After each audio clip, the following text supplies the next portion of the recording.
remember Vic had that question yesterday about what to do with her serger tails, and it was really hard to find.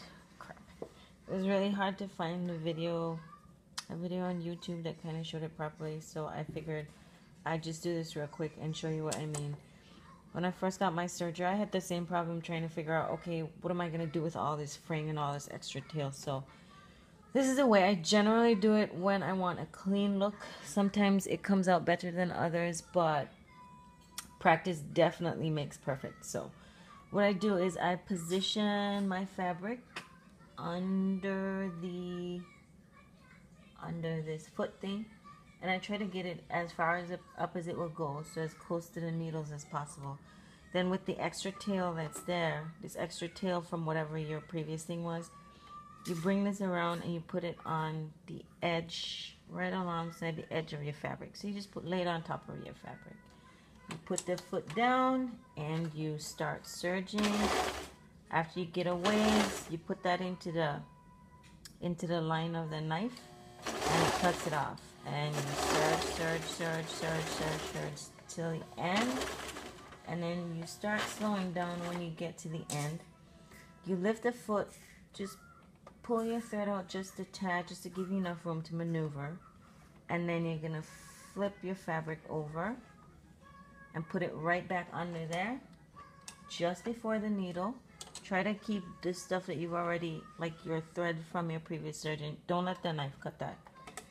And then you serge along the edge. Pull your fabric out to the side and you cut it with your knife. Now this way, even if you have all these extra threads, you pull them to tighten. You can snip them off. You have a clean finished end and a clean finished beginning. Can you see that? So you don't have all those extra threads. I can clip off all this excess here, and my serging should still be fine. It's still gonna hold. So I'm gonna do it one more time, okay? So you take the tail and pull it out. You position your fabric as close to the needles as you can get without like bending your fabric or folding your fabric under. Pull the extra tail under the foot, lay it on your fabric, start serging as usual, and you can pull the tail into the line of the knife, serge, and when you are almost at the end of the fabric, you're gonna lift your foot up, flip the fabric over,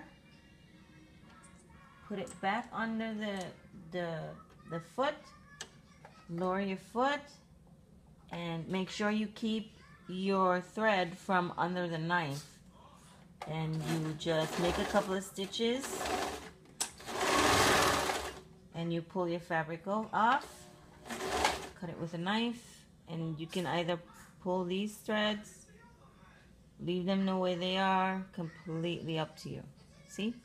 So you have a clean finished beginning, a finished start point, and a finished end point. Now, you just have to keep practicing. What I did at first is I just cut small pieces of fabric kind of like this, and I just did it over and over and over again. But when I eventually got it, it was really, really easy, and it made a lot of difference and saved me a lot of time in my work because I didn't have to keep going over this. And I mean, you can, if you look at mine, you can see that the threads are sitting up on top of each other. But you can actually get it close enough to where it's the same stitching line as the one you had previously. So I hope it makes sense. If it doesn't, just let me know and I'll try to see if I can record it again. But I just love the way that I don't have to worry about the tails in the beginning, and I don't have to worry about it at the end, and I don't have to fight to get it through the eye of a needle and force it back through the holes here or risk my entire thing unraveling. So hopefully that makes sense to you guys. Here's my scissors. I should probably just cut these off since they're annoying me.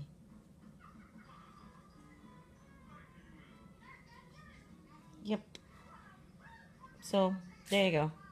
That's what I do to finish my serger tails.